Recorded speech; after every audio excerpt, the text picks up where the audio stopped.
106.7 Energy FM. Same. Pero iba dito sa 106.7 Energy FM, Pangga. Huwag mo sabihin radyo, sabihin mo...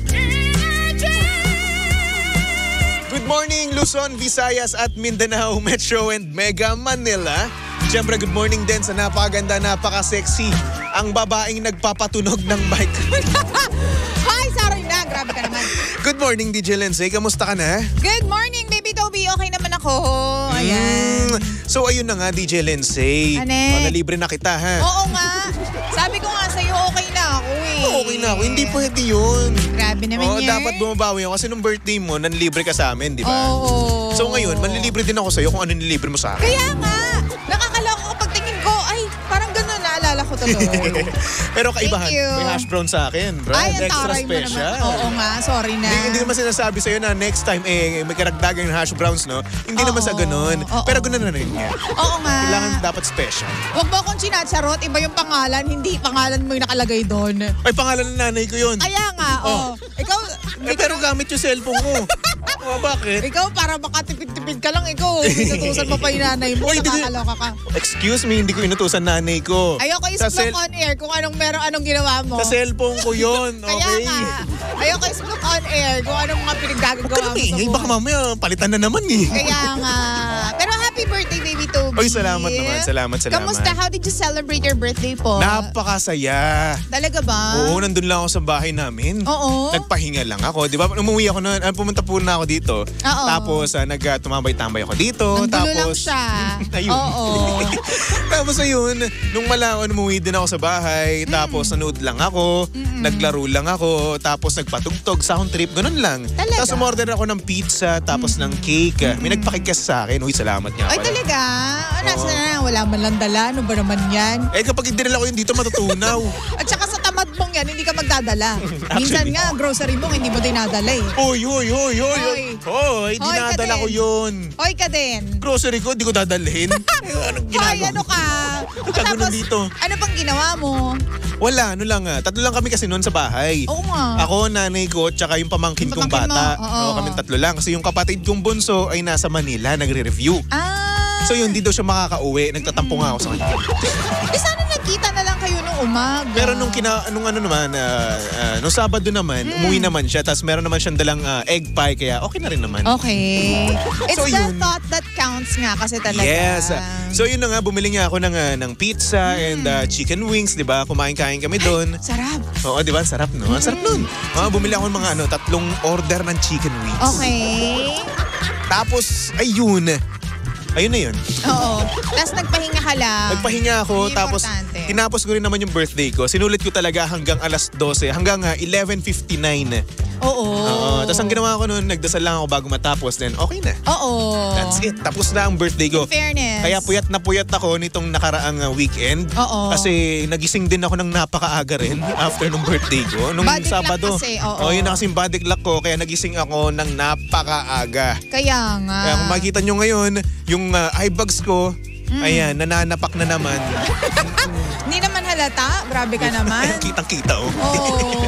Anyway, DJ Lindsay, since ngayon ay payday Monday, no? Ay, oo nga pala. Oo, congratulations naman sa ating lahat, no? Magkakapera na naman tayo. Tapos wala lang din. Lalabas, dadaan lang din. Parang crush lang natin yun, eh. Oo. Dinadaanan lang tayo. Padaan-daan lang. ganyan. Anyway, DJ Lindsay, dito sa ating message sender kanina, no? True. Itong ating message sender ay wala pa nga namang, hindi pa siya financially stable, kumbaga. At Okay. hindi pa nakakarating doon sa point na pwede na siyang manlibre, no? Talaga? So kaya naman ngayon, may jowa siya. Mas nakakaangat-angat yung jowa niya ngayon sa kanya. Ay. So ngayon, automatic na yung jowa niya, yung nanlilibre kapag nagde-date sila. Oo.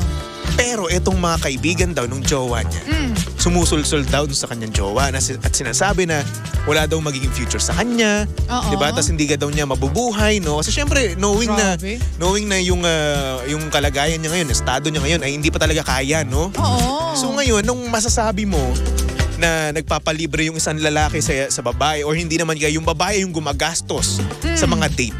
It happens naman, grabe naman yun. Yung tipong, kasi yung ka nakikinig dyan sa mga kaibigan mong yan. Pero kasi, ang pangit naman kung halimbawa, you found the right person for you na, yung attitude, yung ano tawag dito, yung personality, swak kayo. Tapos ang only problem is that yung kita is hindi ganun kalaki. Ang pangit naman kung base lang sa pera, kaya hindi mo itutuloy yung love na nararamdaman mo, yung relationship na nasimulan mo because of that lang. Diba? Ang pangit naman nun, no? So, alam mo, kung sino yung mas nakakaluwag ng ka-LL, kung sino yung meron, yun dapat yung... Tama ka Ito dyan. paniniwala ko lang to ha. Siyempre yung ibang mga babae ayaw nila mag-settle for less. Like gusto nila, hindi dapat ako yung gastusan mo, hindi dapat ako yung ilibre mo palagi kasi I'm a princess, ganyan-ganyan. I respect you guys and may mga ganyan naman talagang klase ng babae na hindi talaga magsasettle for less.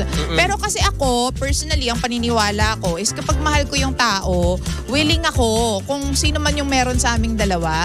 Diba? So, yun yung magbibigay dapat. Kasi gano'n naman talaga dapat no? Para sa akin at least para sa akin. Kasi ngayon, nandito na tayo sa panahon na kung saan gender equality na ang sinusulong, di ba? Yes. So ngayon, kung ano yung kaya nang gawin ng lalaki, kaya na rin gawin ng babae. True. Gano'n naman talaga dapat, di ba?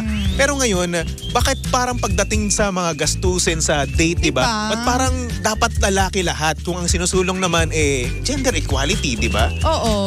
Equal ba yung gano'n kung lalaki lagi ang taya?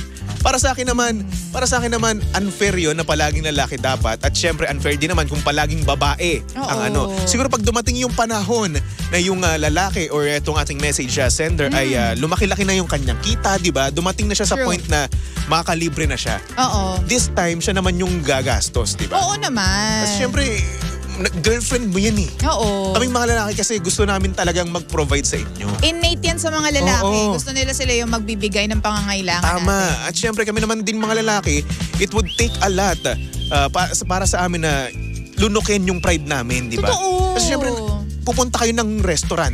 Isipin mo, di ba? Babe, ikaw munang bayad ngayon ha, pasensya ka na. Nakakaano sa amin yun, nakaka-degrade, di ba? totoo. Parang inapakan yung buong pagkatao namin, yung pagkalalaki namin mismo, yung So pride true. namin, inapakan, dinuraan, ganun. Uy, grabe Ganun yung feeling. Ganun naman talaga yung feeling. Totoo. Exaggerated man pakinggan, pero ganun talaga yung feeling. Totoo. Parang down na down ka, parang wala kang kwenta. Ganun yung na-feel namin kapag nalilibre kami ng sobra-sobra. Totoo. At saka tayong mga babae kasi, madami kasi tayong paraan di ba? Tayong mga babae, ako naniniwala ako mga babae madidiskarte talaga. Yes. Kapag ayaw lang talagang gawa ng paraan ng babae, wala talaga mangyayari. Pero once na gumalaw ang babae, well, kahit sino naman, once na gumalaw, may kikitain at kikitain. Yun nga lang, minsan hindi talaga pumapabor sa'yo yung tadhana. May times na talagang wala talaga, like zero talaga. So, kung talagang mahal mo yung tao na yon, you would make him feel na, ano ka ba, okay lang yan. Sa ngayon, ako muna. Pero, syempre, hindi naman palaging ganito yung natin, state natin. Di, bawi ka na lang kapag meron na. Parang ganun. Yun yung maganda dun Yung nakakaintindi ng sitwasyon ng isa. Oo. Kaso nga lang, ang problema nga lang dito, yung tropa niya. Sinusulsulan nga daw na hindi ka daw niya mabubuhay, di ba? Parang wala na kagad tiwala sa'yo. Oo. Di ba? Pero ngayon, kung ikaw naman ay nagtitiwala ka pa rin sa jowa mo, why not hintayin mo lang? Yun naman yung mahalaga dun yung tiwala mo sa jowa mo. Kasi kung wala kang tiwala sa jowa mo, bakit mo pa siya ginawa, di ba? At saka, Baby Toby, bakit kailangan mo makinig dun sa sulsol ng mga kaibigan? Hindi naman sila yung karelasyon mo. Di ba? Tsaka kung nag-work naman din yan sa inyo, why not, di ba? Ituloy nyo lang. At darating din naman yung panahon na aayos din naman yung buhay ng partner mo, di ba? Oo. At malay mo, yumaman pa yung partner mo, di ba? True. Oo. Uy, totoo yan. Hindi mo masabi, bilog ang mundo. Kung ngayon nasa baba ka, who knows, baka bukas makalawa, nasa taas ka na. Tama ka dyan, DJ Lindsay. Kaya naman wag tayo mawalan ng pag-asa, no? Kung ngayon ang estado mo ay down na down pa, no? Maghintay ka lang. Life is a marathon, not a race. Paulit-ulit na kami. Paulit-ulit na yan nasasabi, no?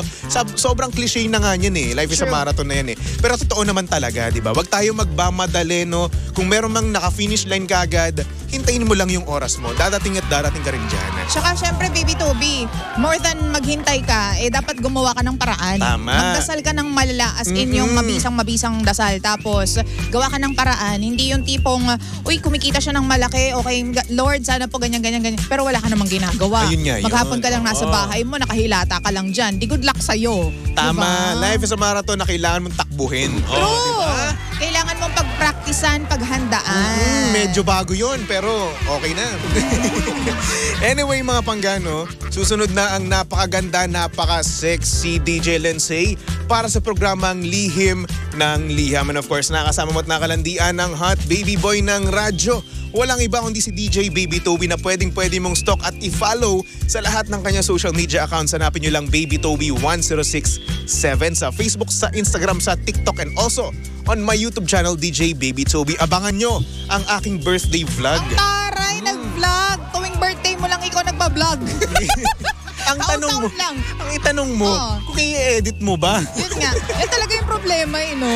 Uy. Yung edit talaga. Kasi nakakatamad din ngayon naalala ko lang ngayon Hindi pala ako nakapag-extra nun.